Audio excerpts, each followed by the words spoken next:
Caesar এবং জন্ম নিল দুটি যমজ ডিম। বিস্তারিত জানতে আমরা সরাসরি যুক্ত হব জাং হা-সক ওরফে জে হোপের সাথে।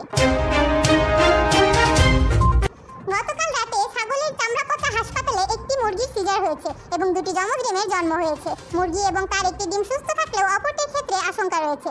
ডক্টর ল্যাংরাপা, যিনি মুরগির সিজার করেছেন, তিনি জানিয়েছেন আশঙ্কাযুক্ত ডিমটিকে আইসিইউতে রাখতে হবে। 3 দিনের মধ্যে যদি ডিমটি সুস্থ হয়ে যায় তাহলে তাকে রিলিজ দেওয়া হবে, আর না হলে সদ্য নবাগত ডিমটির সার্জারি করতে হবে। ডিমটির বাবা মা অর্থাৎ মুরগি এবং মোরগ প্রচন্ড দুশ্চিন্তায় ভুগছেন এবং তাদের সন্তান ডিমের জন্য সবার কাছে পার্পল এবং ব্ল্যাক এবং পিঙ্ক হার্টের কামনা করছেন। সস্তা এডিটর আর্মিনকে সাথে আমি জাং হা-সক, আর্মি ব্লিঙ্ক নিউজ, ছাগলের চামড়া পচা হাসপাতাল।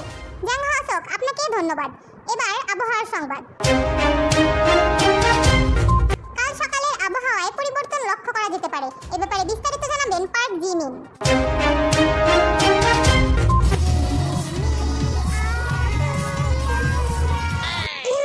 জিমিনশি, আপনাকে এখানে আবহাওয়ার খবর বলতে হবে। ও সরি আর্মি, তো আবহাওয়ার খবর। প্রকৃতি ও দুর্যোগ বিজ্ঞানী ফায়ার ডোপ হোসেন শাটডাউন মিয়া জানিয়েছেন আগামীকাল সকাল 11টার সময় প্রচন্ড ঝড় হওয়ার আশঙ্কা নেই, তবে প্রবল বৃষ্টি হওয়ার আশঙ্কা ওইটাও নেই। তবে হ্যাঁ, ঝড় বৃষ্টি না হলেও প্রবল বেগে বাতাস বহার আশঙ্কা আছে। বাতাসের বেগ এত বেশি হবে যে তা যে কোনো কিছু উড়িয়ে নিয়ে যেতে পারে। তাই আগামীকাল সকাল 11টার আগে সবাইকে ঘর থেকে বের হতে নিষেধ করা হচ্ছে। বিশেষ করে যারা লুঙ্গি পরে তাদেরকে বলা হচ্ছে তারা যেন আগামীকাল 11টার আগে বের না হয়। অতি প্রয়োজনে বের হলেও যেন লুঙ্গি না পরে অন্য কিছু পরে বের হয়, কারণ বাতাসের ঝটকায় তাদের লুঙ্গি খুলে উড়ে গেলে আর্মি ব্লিঙ্ক কর্তৃপক্ষ দায়ী থাকবে না। সস্তা এডিটর আর্মিনকে সাথে আমি Park Jimin, army blink news.